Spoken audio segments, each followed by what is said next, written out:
मुझे लगता है कि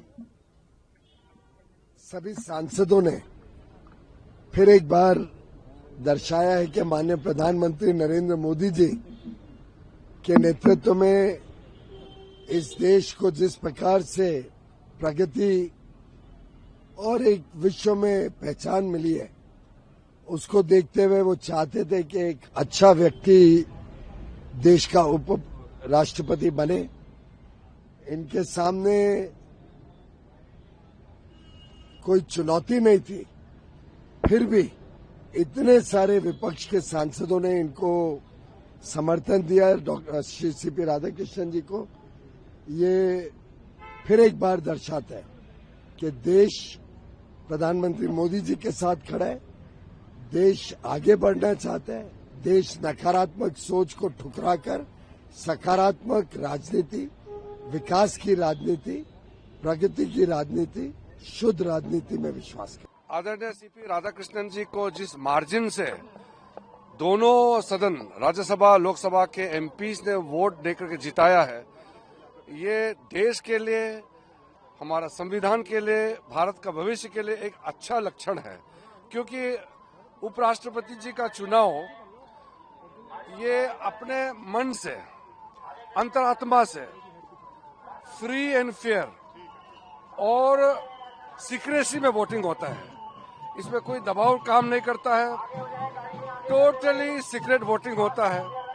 और अपोजिशन पार्टी के भी कई एमपीज ने आदरणीय सीपी राधाकृष्णन जी को जो वोट दिए हैं, इससे पता चलता है कि सारा एमपीज ने अंतरात्मा से वोट दे करके, और हमारा जितना संख्या है एनडीए के, उस संख्या से भी कई ज्यादा वोट दे करके आदरणीय सीपी राधाकृष्णन जी को जिताया है।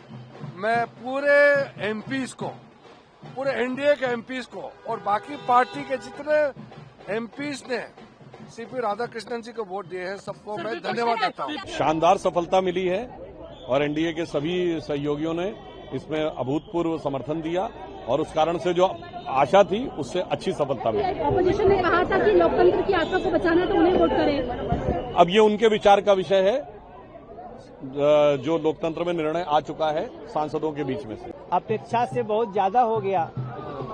हम तो अपने 318 वोटों की बात थी, मगर जिस प्रकार से ये वोट 452 गए हैं, 418 से 452, तो ये हमारे लिए बहुत बड़ी बात है और ये जीत ऐतिहासिक है। सच पूछिए तो नक्सलियों के समर्थकों के सामने राष्ट्रभक्तों की जीत है। ये कांग्रेस ये कह रही थी 315 वोट कम से कम हुआ, क्रॉस वोट हुआ है। अंतरात्मा की आवाज, इसको कहते हैं अंतरात्मा की आवाज। Sir, RSS versus candidate, constitution candidate की बात चल रही थी, उसको कितना हद तक सही मानते हैं? देखो, उनकी बहुत सारी विशेषताएं हैं सीपी राधाकृष्णन सर की, लेकिन जो सबसे बड़ी बात मैं इस चुनाव में देख रहा था कि कोई नक्सलियों का समर्थक हो और वो उपराष्ट्रपति का चुनाव लड़ाए, जो पार्टी, जो गठबंधन, उसकी देश के प्रति विचारधारा पे बड़ा प्रश्न चिन्ह उठता है।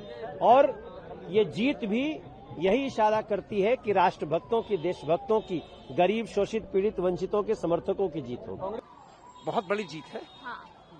और हम कह सकते हैं प्रधानमंत्री नरेंद्र मोदी जी, जो लगातार, जिनका संकल्प 2047 विकसित भारत का, और आज ये हम सौभाग्य झारखंड वासियों के लिए है कि आज देश की महामहिम राष्ट्रपति महोदया, हम सबकी आदरणीय द्रौपदी मुर्मू जी देश की राष्ट्रपति, झारखंड में राज्यपाल रही, और आज सौभाग्य फिर झारखंड के 3.5 करोड़ लोगों को मिला है कि हमारे राज्यपाल रहे, ऐसे उपराष्ट्रपति बने, और ये प्रचंड जीत है। सर, प्रचंड जीत है, लेकिन फिर भी सवाल उठा रहा है विपक्ष 15 वोटों को लेकर।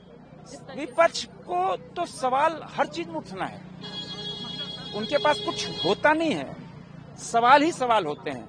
लेकिन हम कह सकते हैं, चाहे देश का विकास के बारे में हो, चाहे सुरक्षा के मामले हो, चाहे चुनाव का मामला हो, चाहे हर चीज में सवाल, देश से कोई लेना देना नहीं है। आज एनडीए के पक्ष में वोटिंग है तो भाई, अब तो आपको लग रहा है हृदय परिवर्तन हो रहा है कि अब हृदय परिवर्तन किसी का हो जाए तो अच्छी बात है ना, देश के साथ खड़े हो रहे हैं, देश के विकास के साथ खड़े हो रहे हैं।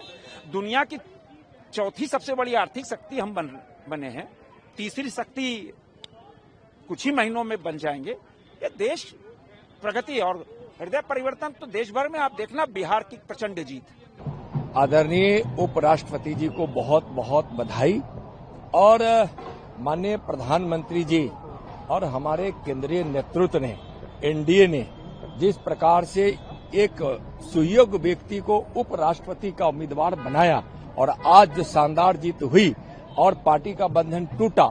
जब योग्य व्यक्ति, सुयोग्य व्यक्ति आता है तो पार्टी का बंधन तोड़कर उसका साथ कैसे मिलता है, उसका उदाहरण आज का रिजल्ट है।